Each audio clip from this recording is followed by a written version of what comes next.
pé Austin Manuel ó ní HIV jẹ́ kí n sọ kọ́kọ́ fún ẹ sórí gbogbo sọ̀rọ̀sọ̀rọ̀ láyé yìí sọ kò mọ ibi tó fẹ́ láǹdì sí. ṣé Austin Manuel tí wà tí ẹ̀tẹ́jọ́ wà tí everybody mọ̀ pé ẹjọ́ ń fẹ́ra yín ni wọ́n sọ pé ó ní HIV definitely ìwọ gan lé HIV nìyẹn. ẹ̀yin tèmi ẹ wo ọ̀rọ̀ Itele the icon àti Austin Manuel ó ti kọjá bẹ́ẹ̀ o. ẹ gbọ́ obìnrin wo ló fi ìdí dájà sílẹ̀ láàrin àwọn méjèèjì. níbo ni ìyàwó Austin wà, ìyẹn Jùmọ̀kẹ́ àti Madam Sherry tó jẹ́ ìyá Jùmọ̀kẹ́? ta lóbìnrin tó gbé Austin ṣubú? báwo ló ṣe jẹ́? ẹ gbọ́ ṣé lóòótọ́ ni Austin Manuel ní HIV? inú fídíò yìí náà lẹ ti máa gbọ́ gbogbo ẹ̀. ẹ bá mi wo ibi tí wọ́n kọ subscribe sí nísàlẹ̀, ẹ kílìkì lé subscribe button yẹn lórí ọwọ́ yín tẹ̀ fi ń bá wa tẹ subscribe ní orúkọ Jésù, ẹ ò ní fi gbọ́mọ sí o. níbi tí ìfẹ́ yẹn tó where is those guys glory? bá mi mọ àwọn aláyé ẹ̀ tó lóòótọ́ yẹn sẹ́, àwọn aláyé tó ṣoríire yẹn mo fẹ́ kó mu wá sẹ́. àwọn aláyé yẹn ṣẹ́ká wá kí àwọn tí wọ́n ti ta tí wọ́n bá wa fa gbọ́dọ̀ ayílẹ̀kọ́ jẹ́ káká wọn. èwo ni báyìí ọ̀rẹ́ mi? jẹ́ káká wọn lọ. ìwọ ló kérò jọ ìwọ ló ń ké. ọ̀rẹ́ mi ìwọ ló kó wa jọ náà. bẹ́ẹ̀ ló jẹ́ bẹ́ẹ̀. nínú àwọn ọ̀rẹ́ wa ló ń bá erin lọ́rẹ̀ẹ́. why you alone in this game? but tíìmù wà káàkiri ṣá. why you alone? if you are a good person, at least nínú àwọn àtàjọ jẹ́ old school yẹn, there should be one with you fighting this person. but where are they? everybody see you as a bad person. tó o bá bọ̀ rẹ̀ rìn tó bá bọ̀rẹ̀ rìn ọ̀rẹ́ yìí ò ní kéré. ṣé o mọ tó ṣe fẹ́ mi fúnra mi? ṣé o mọ tó ṣe fún ẹ̀mí fúnra ara mi gan? ṣé o mọ̀ pé ò ń bẹ̀rẹ̀ lọ́wọ́ àwọn alájà súra pé ṣé mo ti kú UCH ni? Aisha mi ò tí kú, back and sound fighter this time. ṣé o mọ tó ṣe fún mi láàrọ̀? aláàánú kan ṣoṣo tí mo ní. ṣé o mọ̀ pé ọmọ ṣẹ́ lọ́kọ̀ ẹ̀jẹ̀ sí?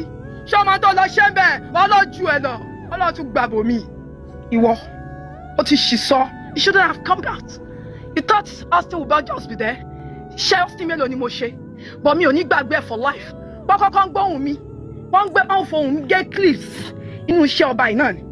Tí ọba bá mọ̀ pé o good, kò ń ṣọ̀tì kan tí a tó du ẹ̀ ló máa lu ẹ̀ sórí set. A lot of people kàn gbàgbé sọ́sùn ni.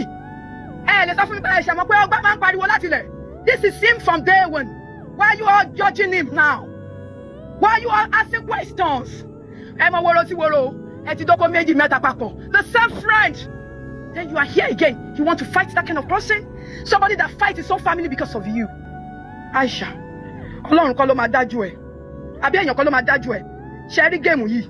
In time if you are more wiser than you. Ṣé o mọ̀ pé ìjà inú ẹkùn ni? Ìjà spiritual tún wà bẹ́ẹ̀. Ta ló ń jẹ́ àjọ tó ṣì láàrin wa? Come and answer that question. Why are you scared to come up? Why are you scared to come up to answer all my questions?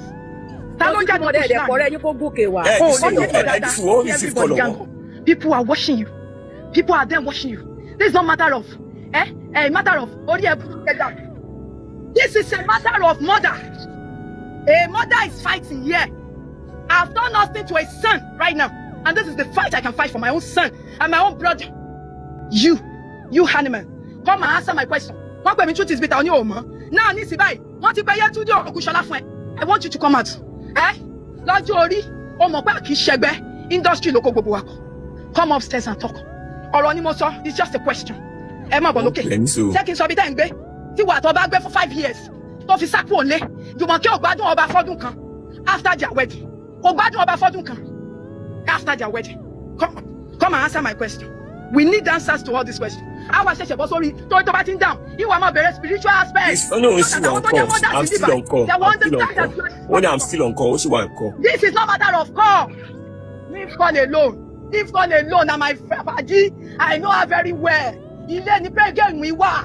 Ẹ fi call lẹ̀. Call báyìí wọ́n búyàn báyìí lóun wà ń kọ́. Irú call wo nìyẹn? This is not call. Ọmọ mi jẹ́jẹ́ sójà mi nígbà. Kí wá rí obìnrin tó bá jọ mọ̀. No. Ṣé rí ẹ̀yin ọkùnrin? Àtẹ̀yìn tẹ́ ẹ wà ń bí báyìí. Mo gbàdúrà fún yín. Bí Ọlọ́run ti ń jẹ́ lókè. Ìkọ̀kọ̀ nú àwọn ọmọ yín ọkùnrin kò ní ṣọ́kú láyé. Ìkọ̀kọ̀ nú àwọn ọmọkùnrin yín kò ní ṣìrìn. Ìkọ̀kọ̀ nú àwọn ọmọ yín kò ní ṣí òbòjó. Ìkọ̀kọ̀ nú àwọn ọmọ yín kò ní pàdé obìnrin tí èso obìnrin. I only pray for you. I reserve the remaining comments. Eléyìí tí mo ti béèrè gan. Ṣé answers ti wá sí? Because what you want back game means only come Oba. Oba will never come here. We told him not to come. I want come and where? He don't need to come here. He don't need it at all. Atimoba Otijeri. Let her come up. Let her up. Mama Oribiwa. Akim. Ìjà ẹkùn lélẹ̀. Ìjà ẹkùn lélẹ̀. Ẹ máa wọ́n tí. Ìjà ẹkùn ni. Ẹ máa wọ́n tí. Ìjà ẹkùn ni. Ẹ máa wọ́n tí. Àdúrà kan mo gbà. Ọba yẹn tún máa dìde again. Àdúrà kan mo gbà. Ọba yẹn. Ọba tẹ́ sọ pé ó ti tán fún yẹn. Ó tún máa dìde again. Ọba tí wọ́n ń pè lólòṣì. Ó ní HIV. Definitely ìwọ náà ti ní HIV now. Ó ṣàníyàn ọdún tó fi ṣòro ẹ̀. Back and front. Ìwọ náà ti ní HIV nìyẹn. Yes. Ó ní iye tó ní ìgbà tó fi dùn ẹ̀. Gbogbo òṣì tó wà lára yìí náà. A máa bẹ̀rẹ̀ lọ́wọ́ àwọn tó jóbìnrin. Báwo lo ṣiṣẹ́ dára ẹ̀? Ṣọjọ́ olóṣì lọ́tọ̀ sí ẹ nígbà ẹ lọ dáhùn. Ṣé ipò olóṣì lọ́ba àbí wọn ló ń kówó fún tẹ́lẹ̀? Báwo lo ṣiṣẹ́ ṣe dára ẹ̀? Ọwọ́ ẹ̀ náà láti máa bèrè. Ìbéèrè pọ̀ lọ́wọ́ àárín wa. A sì máa jókòó báyìí one on one. Oníkálùkù àwa amúgò, onígi amúgi, aláàkẹ́ amáàkẹ́, àwa fórí ara wa. Àwa gbọ́dọ̀ gọ́ọ̀mẹ̀ntì lọ, wọ́n á máa bèrè òbí oníkálùkù. Eléyìí ṣọ̀rọ̀ social media. Eléyìí ọ̀rọ̀ mọ́dà ni. Àwọn kan wà they are youth but they are mothers. No be the same way. Na ọba yẹn wà. Ọba tí ń jẹ́ ọba olórí burúkú ẹ̀ ṣọ́ ọmọ wọn ṣe gbókù ẹ̀ dọ́dọ̀ ẹ̀. You beg for him, you want him. Wọ́n náà yẹ kó bímọ fún. Ó yẹ kó bímọ fún. Oyún ò wá ni. Ìgbẹ́tẹ̀ ẹgbẹ́ lọ́kọ lájà tẹ́ fẹ́ bímọ fún. Oyún èèyàn kan pè mí sọ pé olóyún. Torí kẹ́ máa ti bọ́ síta torí kíni. Torí kíni. Ṣé pàtó bọ́ síta gan asáré sọ fún pé kò lè bọ́ síta. Ká tó wá ṣọwọ́ for all people. It's the beginning of the problem. You want middle of the problem. The end of the problem. You come out for waiting now. Not your name there inside this game. Now game of woman to woman. Now game of questions. You ask for questions, person don't answer you. Now you they ask why Oba they mention your name. But we don't answer you now. The reason why they mention your name. Your name na name where they hear. Go palekun. Kò ṣe a lè retrieve ìgbà yẹn mọ́ ni. Gbogbo 2012, 2011. A lè retrieve ẹ̀ mọ́. Ó destroy one person life. Ṣé ọmọ iye ìyá tí Jùmọ̀kẹ́ jẹ ṣá? Ẹ mọ̀ sọ Jùmọ̀kẹ́ ńgbà náà. Láàrin gbogbo wa Jùmọ̀kẹ́ ló ń wọṣọ jù. Lẹ́yìn Jùmọ̀kẹ́ ló kọ́ lórí burúkú tiẹ̀ gan. Jùmọ̀kẹ́ tó ń wọṣọ jù yẹn ṣe ọmọ iye ráre tọmọ yẹn ráre. Because she can pick up again. Because you destroy that family. Mothers here. Lẹ́yìn náà bá ní ọmọ ọkùnrin tí ìrìn àjò ẹ̀rí báyìí. Á lẹ̀lẹ́ yọrọ lọ. Ìyẹn fàbọ̀ fẹ́ di ẹ̀. Ìdílé ayé ẹnìkan ilé aláyọ̀ nílé wọn. Ìyá ìyàwó tó dá lónìí. Ó sì níyàwó tó nífẹ̀ẹ́ rẹ̀. Tó bá jẹ́ pé Jùmọ̀kẹ́ ò ní ìyá ni. Ó ṣeéṣe kọ́tọ̀ ọmọ yẹn ti kú. Nínú ìrìn àjò yẹn. Jùmọ̀kẹ́ Scott. Ó kiri ká. Ẹni tó jẹ́ pé tó bá wọ aṣọ. Ẹ mọ̀ pọ́mọdé. Ó kiri ká nínú nylon. Aisha, who caused it? Gbogbo àyàn ọkọ rẹ̀ wà nílé rẹ̀. Ọkọ rẹ̀ ń bẹ nílé rẹ̀ ń gbàdá. Ọkọ rẹ̀ ń bẹ bẹ́ẹ̀. Don't forget Jùmọ̀kẹ́ is not my friend because mo jọ́ rẹ̀ sọ́dọ̀ tiẹ̀. But I felt the pain. Torí bí tẹ́mi náà ń Scott. Tí mo ti ń ráre ń gbà náà. Ibẹ̀ náà ni Jùmọ̀kẹ́ kò jìnnà síra wọn. Jùmọ̀kẹ́ máa ń fi aṣọ bojú kọjá níbi tẹ́mi gbé ni. Ẹni tó ti lògbà tó darí tí wọ́n á lògbà tí ò dá. Tàgbẹ́ yàrá ò sí ni ọmọ yẹn á bógun yẹn lọ. Ọ̀tẹ́ ẹ̀ máa bógun yẹn lọ. Ọlọ́run ṣé tíya ẹ̀ wà láyé. Ṣé kí n sọ pé orí Jùmọ̀kẹ́ ló ń jà lọ́wọ́ báyìí? Ṣé kí n lẹ́lẹ́dà Jùmọ̀kẹ́ ló ń béèrè báyìí? Èmi ò wá lẹ́lẹ́dà Jùmọ̀kẹ́ ò béèrè. But èmi bọ́ta àṣẹ mọ́dà yẹn. What happened to us then? Màá béèrè lọ́wọ́ ẹ̀. Ọ̀rẹ́ mi aláṣìírí. What happened to us then? Màá béèrè. Ṣé o mọ̀ pé òun kì í introduce èèyàn sáláàánú? Wà á láàánú ènìyàn. Ìwọ lè gbà á. Ìwọ kì í gbé ní fáláàánú. Aláàánú dẹ̀yàn wọ́n lè gbà á. Ó ń béèrè lọ́wọ́ àwọn alájà súrà time to time ní pé ṣé Yétúndé ti dákẹ́. Kí n mo ṣe fún ọ tó bẹ́ẹ̀? Wọ́n èyí asán location. Wọ́n gba nǹkan kan lọ́wọ́ gbogbo yín. Róòlù èmi àti ẹ̀ ò papọ̀. Iṣẹ́ wa ò papọ̀. Ọmọ Yorùbá gidi lèmi. Yorùbá ọmọ Yorùbá gidi lèmi. Yorùbá ọmọ Yorùbá gidi lèmi. Yorùbá nígbà náà òde UCH. Títí wọ́n fi kẹ́sì mi ṣe tó bẹ́ẹ̀ yẹn. Wọ́n fi ń gbé mi tọrọ owó online. You never show up. But ìgbà tí mo pẹ́ Saheed Òṣùpá sí lọ́ọ̀jì mi, you become my sudden friend. And that's why I say you cannot be a friend with Kemiti. Never. Kemiti, anybody other. Kemiti, the least of her, you can never be a friend. Because me, I know. You have something you want to take from her. Yes. Kemiti, you have something to take from her. Hey now. Inú ọ̀rẹ́ ni mo ṣe. Wà tí máa rántí wà lẹ́fọ̀ àìbọ̀ máa gbọ́ bẹ̀yẹn. Jẹ́ ẹ̀rẹ́ létí. Inú ọ̀rẹ́ ni mo ṣe. Tí mo fi sọ aláàánú tó ṣe lọ́ńṣì fún mi. Tí mo fi sọ fún ẹ. Ìgbà yín dẹ́ra. wọn máa gbé kọ́ọ̀lù mọ́ bí mo ṣe fún boyfriend mi ní fóònù tán fún mi gbogbo ẹ̀ bá wọn kọ́dà gbọ́ fóònù tán fún mi mò ń rán létí ní wà lẹ́fọ̀ mo mọ̀ pé wà mẹ́ fóònù tán fún mi tí mo fún boyfriend ìwọ aláwọ̀ fi wọlé kí n mọ̀ sọ sọmọ yẹyà tó fi jẹ mí lọ́dún náà sọmọ yẹyà aláàánú ẹyọ kan sọ tẹ́mi tẹ́ni tí ẹ àsìdọ́dọ̀ wọn rí ọlọ́run jù ẹ lọ òun mo fi ní kò sọ̀rẹ̀ àpọ̀nà àwọn ọ̀rẹ́ wa tó kú dà wá táwọn ọ̀rẹ́ wa ó yẹ káwọn ọ̀rẹ́ wa náà wà wọ́n support ẹ̀ need to support. Akimu ikú òjijì ò ní gbà lọ́wọ́ àwọn òbí ẹ̀ gbogbo ẹni tó bí ọmọkùnrin bí ni ikú òjijì ò ní gbà àwọn ọmọ yín lọ́wọ́ yín. Let rest this case. Kò sí kankan fún yín tí kú máa gbà wọ́n mọ́ ẹ̀yìn àtàkọ́tọ̀ abọ́ wọn. Ẹjọ́ ẹ̀yìn ọkùnrin ẹ̀ṣẹ̀ jẹ́jẹ́ o. Ọkùnrin ẹ̀ṣẹ̀ jẹ́jẹ́ o. Ọkùnrin ẹ̀ṣẹ̀ jẹ́jẹ́ ilẹ̀ ń yọ̀. Ẹ̀ṣẹ̀ jẹ́jẹ́ ẹ mọ̀ wọ́n ti níbi tí mo jagun dé ó yẹ kí màmá náà ti bọ́ sókè. Akimu jẹ́ máa bá tèmi lọ. Má wo tiẹ̀. Má wo tiẹ̀. Má wo tiẹ̀. Ẹni tó bá parọ́ mọ́ yẹ kó ti wá sókè. You need Austin. Àwọn representative ti wá. Ṣé gbogbo representative gan tiẹ̀ gbọ́dọ̀ débi sá? Gbogbo representative gbọ́dọ̀ wá bí. Ní sùn sílẹ̀ máa fi mọ́. Representative wọn gbọ́dọ̀ wá bí. Ní sùn sílẹ̀ máa fi mọ́. Akimu máa wọ́n tiẹ̀. Ó máa padà wá ṣàlàyé ńgbà ń bá bọ́lẹ̀. Ó máa ṣàlàyé. Kò lè wá sókè. Ó máa ṣàlàyé later. Nígbà tí ń bá bọ́lẹ̀. I'm calling her. She said she's on call. Ó máa ṣàlàyé. Bí ẹ bọ́lẹ̀ ní. Ẹ mọ mi ẹ lọ mọ mi. Ọládúró bá ṣe ń pariwo látàárọ̀ yẹ kó drop call nǹkan wà náà. Àwọn tiẹ̀. Aisha will become. Ọlọ́run ló mọ̀ sí. Ẹlẹ́dàá Jùmọ̀kẹ́ ló mú. Níbo ẹ máa wọ́n tí. Ẹ máa wọ́n tí ń jà rẹ̀. Sísú ẹ̀. Ẹ máa wọ́n tí. Do not judge people. Sísú ẹ̀. Ẹ máa wọ́n tí. Ọ̀rọ̀ yẹn tún jù bá nù. A lè fọṣọ tán lóòjọ́ ni. Ọ̀rọ̀ yẹn jù bá nù. Ó ṣe gbogbo aṣọ la fọ̀. A lè fọṣọ yẹn tán. Ẹja fọ wọn bá ta lè fọ yẹn. Wọn bá la fọ. Tí ò bá wá síbí kò sọ̀rọ̀ bọ́lá kò sọ̀rọ̀ ibi tó wá nǹkan tó ṣe yẹn olóbọ̀rọ̀ díẹ̀ wá ọ̀rọ̀ díẹ̀ ló wá nínú ọ̀rọ̀ 100 la bá sọ 10 níbẹ̀ nínú ọ̀rọ̀ 100 10 péré la sọ. Mo ti pe Austin gbọ́ náà. Ẹ máa wọ́n ti. Mo ti pe ẹ̀gbọ́n Austin mo ní kó wá sí live. Aláṣọ pé kọ́ bá máa wà. Okay. Àfi tó bá jẹ́ pé ẹjọ́ sọ̀rọ̀ wọ́n náà wọ́n náà ní gúrú báyìí náà ẹ bá jọ sọ̀rọ̀ wọ́n ìwọ answer you wọ́n ṣe ń tó ní gbèrègà ìwọ answer you òní wá síbí òní wá tó fọwọ́ ara rẹ̀ fanú lọ mú ẹlẹ́dàá Jùmọ̀kẹ́ ló bá mọ́ bàbá wọn ẹlẹ́dàá Jùmọ̀kẹ́ ni ó jà dáadáa mo láìkẹ́ ẹlẹ́dàá mo máa fẹ́ ọlọ́mú bá wọn.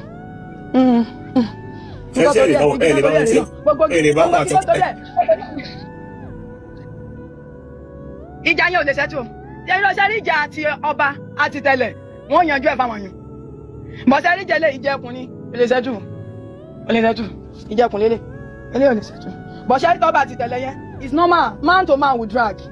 Òun ni mo tẹ̀sí sọ̀rọ̀ pa ẹ̀ tẹ́lẹ̀ kó tó yẹ kí Aisha wọlé mo ti sọ̀rọ̀ pa ẹ̀ kí kára yí gbàgbé ẹ̀ kọjọ sẹ́tù kọ́dẹ̀ mi ti sọ̀rọ̀ gan kó tó yẹ kí Aisha náà wà tó wá sọ gbogbo nǹkan tó ní òun ṣẹlẹ̀ ó dóhun kankan. Wọ́n máa sẹ́tù wọ́n sì máa sẹ́tù wọn àwọn àgbà yẹn máa pè wọ́n. Nínú interview tí ọba ṣe ọ̀rọ̀ yẹn kò sí bí ó ṣe ní ìtàlù ni ọba òbú nínú interview yẹn náà ó sọ̀rọ̀ kan ọ̀rọ̀ ẹ̀ ní kò sí big deal kò ń ṣàbùkẹ́ náà gbogbo wa lájọ ní boyfriend gbà yẹn èmi ń fẹ́ Saheed Èṣù òun fẹ́ ọba ni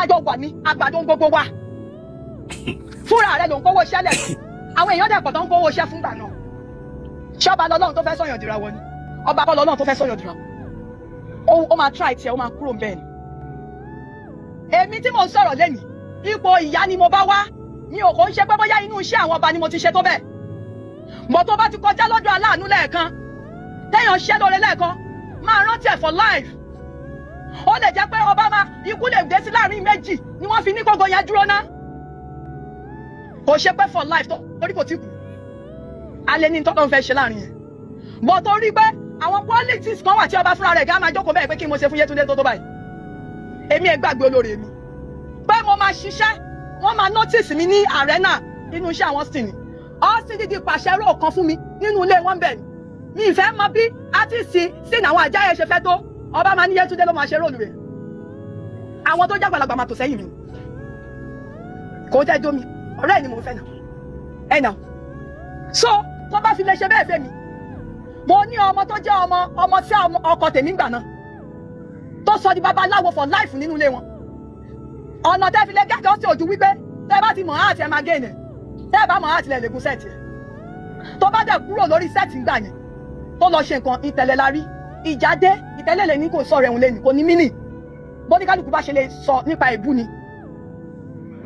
Kò ń ṣe pé inú ìrìn àjò àwọn méjèèjì gan tí Austin bá fẹ́ lára Ìtẹ̀lẹ̀ kò nílò Ìtẹ̀lẹ̀ síṣẹ́ láti lẹ̀ rárá.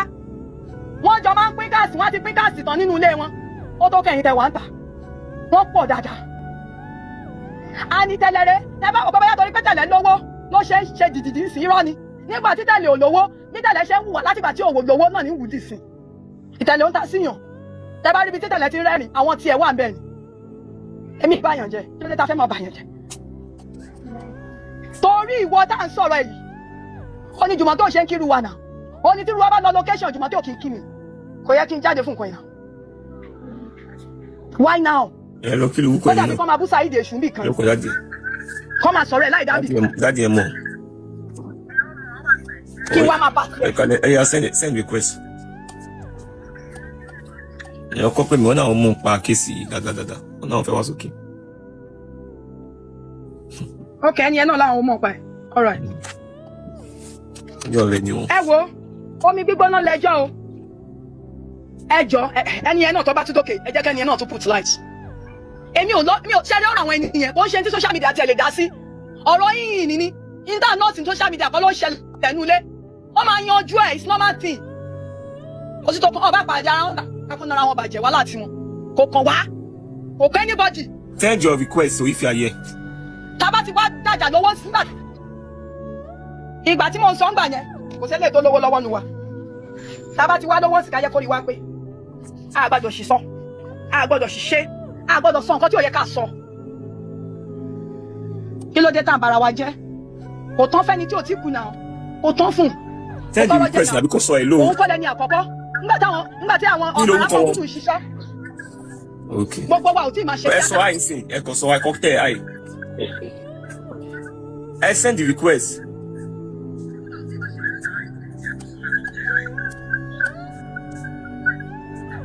Ṣé ẹ ṣe èrè yẹn tẹ̀ǹtẹ̀ àì nísàlẹ̀ ṣé ẹ ṣe èrè. Ẹ àní ẹ kọ́mẹ̀ntì ń bẹ̀. Olúwa sí tí ó lè jẹ́ Olúwa sí tù. Kí ló. Aisha Raji ó ṣe àná jàre God bless you kí ló tó ń ṣe ẹlẹ́yà ara ẹ̀ síta like kí ló tó fẹ́ máa fi ẹ̀kọ́ dúdú ó fẹ́ máa fi bò wá lójú ó ti gbàgbé pàwọ́ kan wà tá a mọ gbogbo everything tá a mọ gbogbo story ẹ̀ ó ti gbàgbé pé àwọn kan kó tó di pé wọ́n mú ẹ̀ láyé rárá ó ti gbàgbé pé àwọn kan lọ associate mọ́ through àwọn yẹn náà fi mọ̀ ẹ́ so ó wá bọ́ sórí life lánàá òun ṣẹlẹ́yà òun ṣẹ̀sìn òun sọ̀rọ̀ ó yẹ pé Austin Manuel ó ní HIV jẹ́ kí n sọ kọ́kọ́ fún ẹ sórí gbogbo sọ̀rọ̀sọ̀rọ̀ láyé yìí sọ kò mọ ibi tó fẹ́ land sí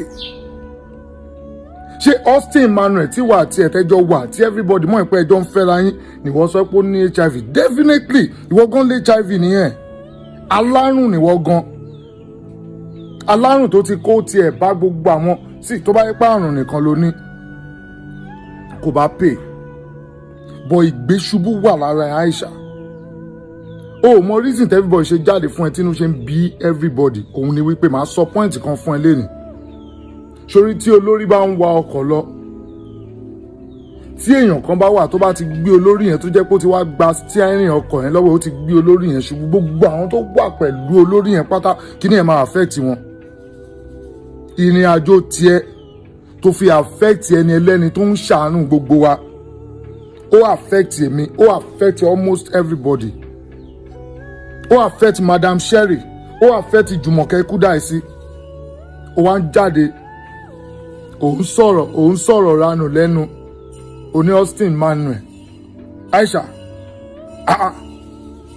ṣó mọ̀ pé ọmọ kan ṣoṣo ló bí ó dẹ̀ lóyún mi láyé ẹ̀ rí oyún ẹlẹ́kejì tó máa kọ́kọ́ ní ipò máa ní oyún Austin Manuel ló ní fún kò ń ṣe pé wọ́n sọ fún mi o nǹkan tí mo mọ̀ ni because ìwọ gangan fún àwọn ẹ̀ mọ̀ pé tó bá ń sọ̀rọ̀ àkọ́bí Austin wọ́n máa pè mí wọ́n á lé mi ni so there are some things tó bá ń go through mind the ọ̀gá mi máa sọ pé alpha kí ló ṣẹlẹ̀ then we dey relate together tí wọ́n sì ń sọ fún ẹ wípé Aishat tó bá ti ṣe oyún yẹn ò ní rí mi mọ́ ìtorí pé Austin fẹ́ dalé ẹ̀rù ń gbà yẹn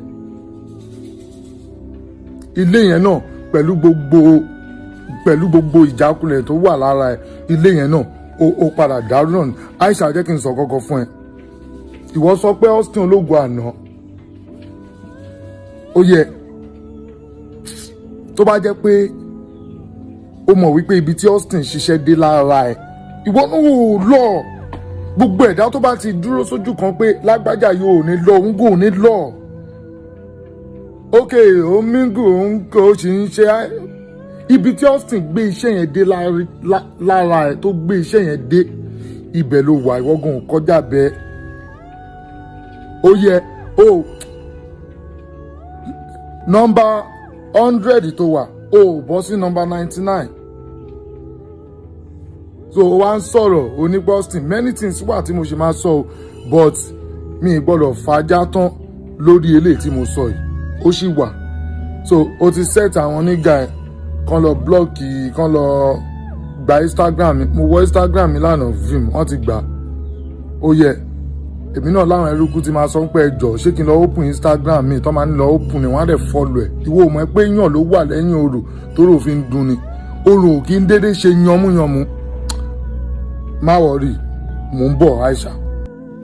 ṣe rí ẹ̀yin oní podcast ìsọnù tó bá rí ilé artist mi ayé ẹ̀ ti bàjẹ́ òun fúnra ẹ̀gbọ́n ò lè ṣe interview fún ara rẹ̀ ìgbà tó jẹ́ pé ẹ níṣẹ́ lọ́wọ́ tó bá fẹ́ jẹ́ òṣèré orí ìtàgé wàá ní nǹkan míì tó ń fọwọ́ pa àti ilẹ̀ láti mọ̀ yẹn ọ̀pọ̀lọpọ̀ ọ̀nù yín tẹ́ ẹ bá ti ń rèèní díẹ̀ báyìí ẹ máa rò pé bóyá máa rí for life nìyẹn tẹ́ ẹ bá ti wá rí ibi ìrẹsẹ̀ rùkà ẹ wá yí sórí podcast àtọkùnrin àtobìnrin yín ẹ wá bẹ̀rẹ̀ rándanrandan àbọ̀ abálọ̀rọ̀ yín o torí ẹ ti fi podcast da àìmọye ilérú ti fi podcast ẹ ti fi da ọ̀pọ̀lọpọ̀ ìgbésí ayé ẹ ti fi bàjẹ́ lórí ẹjọ́ òfò you can imagine kí artist máa interview artist ẹgbẹ́ tẹ́lẹ̀ ẹ túnjọ máa pàdé ní location àwọn àṣírí mi tó fẹ́ kí artist ẹgbẹ́ ẹ kó mọ̀ wàá máa tú fún artist ẹgbẹ́ tó jẹ́ pé ayé tiẹ̀ gan wọ́n lè invite ẹ lórí program kó wá ṣàlàyé ìgbésí ayé wọ́n máa fi podcast òṣì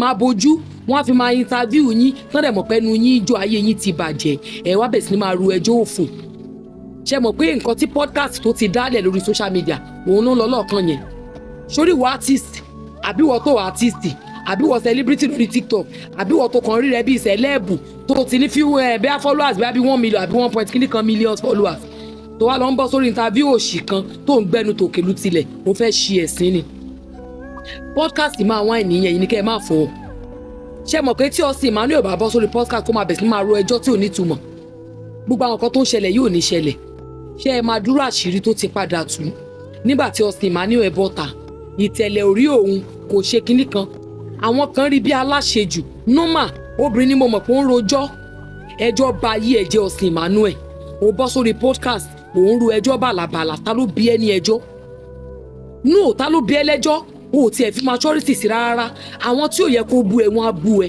ibi tó bá ti sòótọ́ ọ̀rọ̀ torí pọ́n ti ń wá nǹkan tán fẹ́ fi de yín mọ́ ẹ tẹ́lẹ̀tẹ́lẹ̀ wọn á lò ó parọ́ kódà àwọn ẹlòmíì máa ní ṣe ló ń lára àtẹ̀lẹ̀ wọ́n máa ló ṣiṣẹ́ pé táìmù yìí ló wá ń jáde fún ló wá ń ṣe kinní kan torí pé ó ti ń trend lọ́tún lọ́sì inú ẹ̀ ò dùn sí nǹkan rẹ̀ àwọn ẹlòmíì ò ní mọ ibi tẹ́ ẹ ti jọ ń bá bọ̀ àwọn ẹlòmíì ò ní mọ àwọn àṣírí kọ̀ọ̀kan tó ti jọ wà láàrin yín ìwọ fúnra ẹgbẹ́ máa padà ṣẹnu fóró níbi tó ti ń reply àwọn èèyàn wá padà sọ nǹkan tí ò yẹ kó o sọ ọ̀rọ̀ tí ò ní tán lẹ̀ mọ́ wá padà sọ torí pọ́n ní ẹyin lóhùn oríṣiríṣi la wá ń gbọ́ Ìtẹ̀lẹ̀ fún ara ẹ̀ náà onílé ní lọ́wọ́ àlejò ó dì sẹ́rù kò sí nǹkan tí ì bá ṣẹlẹ̀ àwọn tẹ́ ẹ ti jọ ọmọra ti pẹ́ ó ní àtìsì kan kí n má dárúkọ kó má dàbí ìpolówó ọjà àtẹni tó mọ̀ rí o àtẹni tó mọ̀ rí ó láì kó máa promote gbogbo wọn especially àwọn upcoming artists àwọn tó dẹ̀ ti ń lò tipẹ́ kò ever dà wọ́n nù ṣe ló tún kó àwọn èèyàn kún wọn àfiwọ́ tí o bá níṣẹ́ lórí sẹ́ẹ̀tì yẹn nìkan ló kù iṣẹ́ mi tó bá máa ṣe ó máa make sure pé òun wá iṣẹ́ kan fún ẹ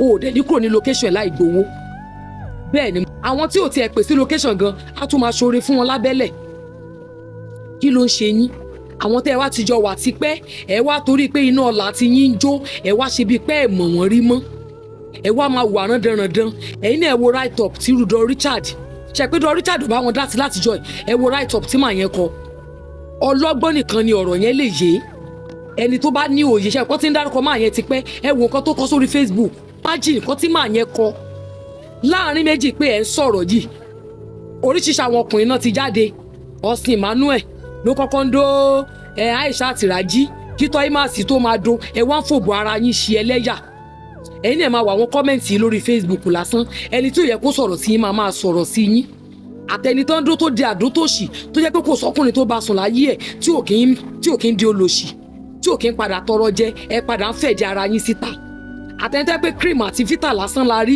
ayé wọn ò nítumọ̀ ẹ padà ń fẹ̀jẹ̀ ara yín síta ọ̀rẹ́ méjì wá ń jà kẹ́mítì náà wá ń dá sí ẹ̀fun náà ẹ̀fun nínú kọ́lé oṣó òun náà ń dá sí àwọn yẹn ti padà rí tọmọ yẹn náà mú dání kí ló mú ẹ tó ń fẹnu sí ọ̀rẹ́ méjì ń jà á ti padà gbọ́ gbogbo ayé Ṣàgégé àbí Ànàpájà ẹ wo kọ́mẹ́ǹtì yìí lókè ń bẹ̀ yẹn á ti padà gbọ́ oríṣiríṣi àwọn nǹkan tó yẹ ká máa gbọ́ bí kẹ́mítì ṣe bó ṣe dó Austin Emmanuel bó ṣe padà lọ ń dó Ìtẹ̀lẹ̀ bó ṣe fòbò dání àwọn méjèèjì rú ó jẹ́ rójò òótọ́ gbogbo ẹ̀ la padà gbọ́ Austin Emmanuel nìkan ló ń ro ẹjọ́ òṣì tó ń ro ẹjọ́ ọ̀yà láì ṣe obìnrin ṣé torí kò ń dirun orí ẹjọ́ òfò tẹ̀rọ Jùmọ̀kẹ́ Kúdàísí tó jẹ́ ìyàwó Austin Emmanuel tẹ́lẹ̀ torí bá a ṣe gbọ́ allegedly wọn ò fẹ́ra wọn mọ́ òun náà ti padà bọ́ sórí live program òun náà ti wá sọ tẹnu ẹ̀ ó wá bẹ̀rẹ̀ sí ní sọ̀rọ̀ sí àwọn ọkùnrin tí wọ́n ṣáìdì Austin Emmanuel ó ní ẹ ṣẹ̀ṣẹ̀ bẹ̀rẹ̀ ní o ẹ bá mi gbọ́. bẹ́ẹ̀ni ọ̀nà ló mú yín orí mi ló ń jà fún ìjẹ̀bílẹ̀ yín náà gbé wọn láti wá ń do kẹ́ẹ̀bì ìṣẹ̀bílẹ̀ yín láti wá ń do ọlọ́run ló mú yín ẹ̀sìn ló jẹ́ ti yín ẹ̀sìn ló jẹ́ ti gbogbo yín ọlọ́run sì máa jà fún mi ṣẹ̀dá mi sì máa jà fún mi jù báyìí lọ ṣé o mọ̀ pé láti bí 30 years ago ni màá wà létí màá máa sunkún tí mi sọ̀rọ̀ sí social media pé bó ṣe ń lọ rèé láì ṣàrájì àti Austin Emmanuel tí mi sọ̀rọ̀ ẹ̀sìn yẹn ló dé bá yín ìṣẹ̀dá mi ló jà fún mi ó ní ẹ̀sìn máa jà fún mi jọ eléyìí lọ ilé yín náà ti wá ń do. ó lè ṣẹ̀ṣẹ̀ bẹ̀rẹ̀ ní ṣèbí ilé yín náà ti wá ń do Aisha nígbà tí ọkùnrin bá wà ní movie industry pẹ́pẹ́ ní tin underskirt àwọn ọkùnrin kan náà wà ní movie industry pẹ́pẹ́ máa ní girlfriend wọ́n máa fi girlfriend yẹn máa gba owó lọ́wọ́ bàbá aláyé owó girlfriend yẹn ni wọ́n fi máa produce movie bí fíìmù wọn ò tiẹ̀ lórí tí ò ní irú tẹ́ pé wọn ò mọ̀jú kán ṣọmọ ta lọ nínú fíìmù wọ́n kún movie industry ò tán pọ̀ o wọ́n pọ̀ o ẹ máa gba owó lọ́wọ́ girlfriend tẹ́ ẹ̀ ń fẹ́ ká ló máa gbé òbò fáwọn bàbá aláyé owó tó bá ti wá gbà ń bẹ̀ ẹ̀yin gan lẹ́ máa tún máa gbé fáwọn bàbá aláyé míì ẹ máa fa àwọn obìnrin ẹ máa ṣe business ẹ máa gbé obìnrin fún àwọn marketer kán lè ta fíìmù yín tó bá padà wá bu yín lọ́wọ́ padà wá di rédèrèdè ẹ ṣe pọ̀ ní movie industry òun làwọn ọkùnrin kan ò fi ní lárí tó àwọn obìnrin kan tẹ́ ẹ bá mọ̀ kẹ́ lọ́mọ lẹ́nìí àwọn ọkùnrin kan náà dẹ̀ ṣe dọ̀la kí ló dé ọkùnrin míì ní ìyàwó sílé tó yẹ pé ìyàwó tọ́jọ́ fẹ́ra wọn ní ṣùlọ́kà ó mọ̀ rárá kò mọ̀ rárá man friend bíi 17 ló wà lọ́wọ́ ìyàwó ẹ̀ níwọ̀nba ìgbà tí ìyàwó ṣáà ti ń kó wọlé tó ti ń bọ̀ tó ti ń kọ́lé kiri bí ẹyẹ kò ní dún ó dijọ́ tí dàbá dé kórin tó máa dòwe káwọn èèyàn tó wá máa sọ̀rọ̀ ìyẹn ò tiẹ̀ kàn wá èwo ní interview òṣì táyé yín ti bàjẹ́ gbogbo ẹ̀yin tó ń gbé Aisha Tiraji lọ dó nílé yín ẹ̀yin náà ń bọ̀ ọ̀tà yẹn sọ̀rọ̀ ẹ ti padà gba sáìsì yín lẹ́nu Jùmọ̀kẹ́ Kúdàísí Austin Emmanuel àti Ìtẹ̀lẹ̀ ń jà kẹ́mítì ń dá sí gbogbo nǹkan tó yẹ ká padà máa gbọ́ nípa oníkálukú yín bẹ́ẹ̀ ṣe ń bọ́ pátá ní location a padà ń gbọ́ ṣó yẹ kó rí bẹ́ẹ̀ ṣá ẹ wá ń fẹ̀dí ara yín síta láti bí Austin ò ṣe lè dọ́mọ tọ́ tó jẹ́ pé wọ́n bá ń tọ́ ọmọ ni tó jẹ́ pé wọ́n ṣe wedding fún nígbà tóun àti Jùmọ̀kẹ́ Kúdàísí tí ò ní kọ́bọ̀ ńbẹ̀ tó jẹ́ pé àwọn obìnrin ló ń bọ obìnrin tó bá ti wá rí jẹ lọ́wọ́ ẹ̀ mọ́ ó máa jọ máa jà ní gbogbo ẹ̀ pátá láti padà wá gbọ́ lórí social media àwọn ọ̀rọ̀ tí ò yẹ kó máa jáde bí Ìtẹ̀lẹ̀ àti Austin ṣe ń dó kẹ́mítì allegedly ó wà lórí social media torí ẹ̀rí dìvẹ́ǹdì oníkálukú yín wá ń sọ oríṣiríṣi ọ̀rọ̀ ẹnìkan ló mẹ́nìkan ẹ má torí pé ọwọ́ yín wá tèkúdà ẹ wà ń bẹ̀ àìmọye àwọn ọ̀gá tó wà ní social nínú movie industry tó jẹ́ pé àwọn atọ́kùnrin àtobìnrin àmọ́ àwọn ọkùnrin àdèmọ̀ àwọn obìnrin tó jẹ́ pé àwọn tọ́jọ́ ń kọ́ra wọ́n ń lògo ara wọn wọ́n á máa ṣe bíi Van Damme táyé bá ti yí sọ́dọ̀ wọn máa ṣe òṣì wọ́n á máa ṣe rédèrèdè ìwọ tí kinní yẹn bá kàn má bọ́ tàwa rojọ́ kán má sọ pé ṣe ló ń lara wọn ọlọ́ọ̀bá tó ń ṣe bẹ̀ ò tí kúrò nídìí àrò àlẹ́ ọ̀pọ̀lọpọ̀ náà ẹ̀yin ọkùnrin òbò lẹ́ fi bàgbésí ayé ara yín jẹ́ òbò lẹ́ fi sọ ògo yín nù òbò wọ́n fẹ́ dé location kan àlejò wọ́n máa fi girlfriend bíi 6 wọ́n máa fi á sí different rooms wọ́n máa parọ́ fàbò àwọn obìnrin máa lù ẹ́ nínú fíìmù kíní kan máa ṣe kíní kan wọ́n á dó wọn àti obìnrin tó ní ìdààmú lára àti obìnrin tó ní ìfòòró lára gbogbo náà wọ́n á ṣe rádaràda àtẹ̀ntọ́ ẹ̀kọ́ yìí máa wá ẹni tó máa mọ́dà ẹ̀ tí wọ́n máa tọ́ sọ́nà wọ́n ti ń di girama òjijì gbogbo mákẹ́tà ló ti bá wọn sọ ayé ló ti dáyé YouTube ní ìsìn kí lẹ fẹ́ fi kí lẹ fẹ́ fún YouTube ṣé YouTube máa dó yín ni èyí tó dánú ògo yín wọ́n ti fẹ́ pọ̀n gbà á ewu à ń ṣe rádaràda ṣẹlẹ́yìn podcast yìí tẹ́ máa dálẹ̀ agbára yín ò ní ká àtẹ̀yìn artist ẹlẹ́nu fóró any small thing yẹn ti wọ́n wọnú díẹ̀ máa wá tá à jẹ́ nǹkan kan náà ayé tán ní ká wá ṣe interview lónìí yẹn àdá wọn lóhùn ni a ṣe bí ipá gbọ́ nítorí mi ò ráyè sọ ráyè yìí ráyè mo bí sì ṣògbó rádaràda yẹn lọ àwọn ológun àná tó yẹ pé wọn rọ́wọ́ mú ní movie industry mọ́ podcast náà fi ń bojú àwọn olùṣàlàyé bàjẹ́ tẹ́ pé wọn gbọ́dọ̀ ṣe interview fáwọn gan ayé tí wọ́n gan bàjẹ́ ju ayé yìí tí wọ́n ń gbé microphone sí lẹ́nu lọ ẹ̀ wá ń ṣòṣì online oríṣiríṣi àṣírí bẹ́ẹ̀ ṣe ń bọ́ pátá bẹ́ẹ̀ ṣe ń dóra yín bẹ́ẹ̀ ṣe léyàwó ọ̀sẹ̀ kúrò nílé ọkọ torí òbò àyíṣà ẹ̀yin olùṣẹ̀yìn alábòsí tẹ́pàbòsí so yín pọ̀ ẹ ti padà wá dọ̀tá ń sìn ẹ̀yin nu ọlọ́run nu ìtàgé